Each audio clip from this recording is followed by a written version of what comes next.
নমস্কার বন্ধুগণ, আজ আমরা প্রবেশ করতে চলেছি ধর্মশাস্ত্রে বর্ণিত ২৮টি নরকের আরও এক ভয়ঙ্কর অধ্যায়ে। আমরা ইতিমধ্যেই জানি প্রথম থেকে ১২তম নরকের শাস্তি। আজকের পর্বে আমরা জানব ১৩তম এবং ১৪তম নরক, পুচ্ছাপান এবং পিণ্ডাস্পন্দন। এই নরকের যন্ত্রণা শুনলে আমাদের শরীর শিউরে উঠবে এবং আমরা শিখব জীবনে অন্যায় করলে ফল কতটা ভয়ঙ্কর হতে পারে। পুচ্ছাপান নরক। বন্ধুগণ, প্রথমেই চলুন প্রবেশ করি পুচ্ছাপান নরকে। পুচ্ছাপান শব্দের অর্থ হল লেজ বা শাস্তি, যা লেজের মতো আঘাত করে।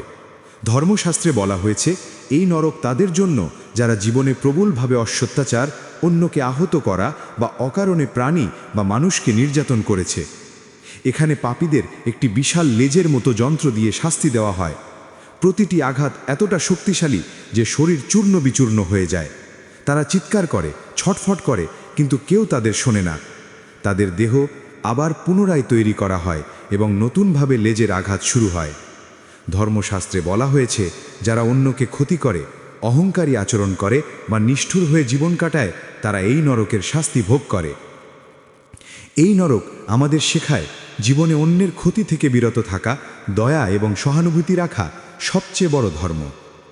বন্ধুগণ, পুচ্ছাপান নরক আমাদের শেখায় যে যেমন দণ্ড দেয় সেই অনুযায়ী মৃত্যুর পরে ফল ভোগ করতে হয়। যদি আমরা জীবনে সত্য, সততা এবং সহানুভূতি রাখি, তবে এই ভয়ঙ্কর শাস্তি আমাদের দূরে থাকবে। পিণ্ডাস্পন্দন নরক। এবার চলুন প্রবেশ করি পিণ্ডাস্পন্দন নরকে।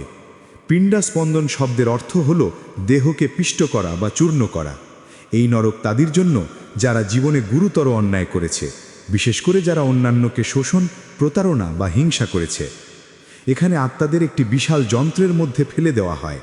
এই যন্ত্র প্রতিটি দেহকে চূর্ণ করে, কুঁচকে ফেলে এবং আবার পুনরায় সুস্থ করে দেয়। পাপীরা চিৎকার করে, ছটফট করে, কিন্তু তাদের কোনো মুক্তি নেই। প্রতিটি আঘাত তাদের পাপের প্রতিফলন এবং যন্ত্রণার চূড়ান্ত রূপ।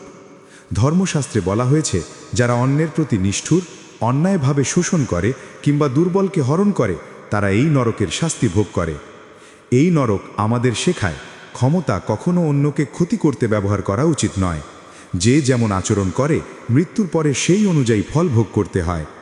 বন্ধুগণ, পিণ্ডাস্পন্দন নরক আমাদের শেখায় অন্যের ওপর অত্যাচার, প্রতারণা এবং শোষণ কখনো জীবনধারার অংশ হতে পারে না। সত্য, দয়া এবং ভক্তি বজায় রাখলেই এই ভয়ঙ্কর পরিণতি থেকে রক্ষা পাওয়া যায়। বন্ধুগণ, আজ আমরা জানলাম ১৩তম ও ১৪তম নরকের কাহিনী, পুচ্ছাপান এবং পিণ্ডাস্পন্দন। তাদের শাস্তি শুনে আমাদের ভয় লাগলেও এর ভেতরে রয়েছে গভীর শিক্ষা। জীবনে অন্যায়, প্রতারণা এবং শোষণ থেকে দূরে থাকতে হবে।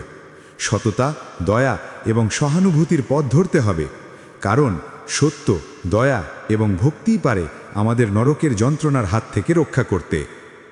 পরের এপিসোডে আমরা জানব আরও দুটি ভয়ঙ্কর নরকের কথা। ততদিন পর্যন্ত সৎ থাকুন, দয়া করুন আর ভক্তি রাখুন ঈশ্বরের প্রতি। নমস্কার।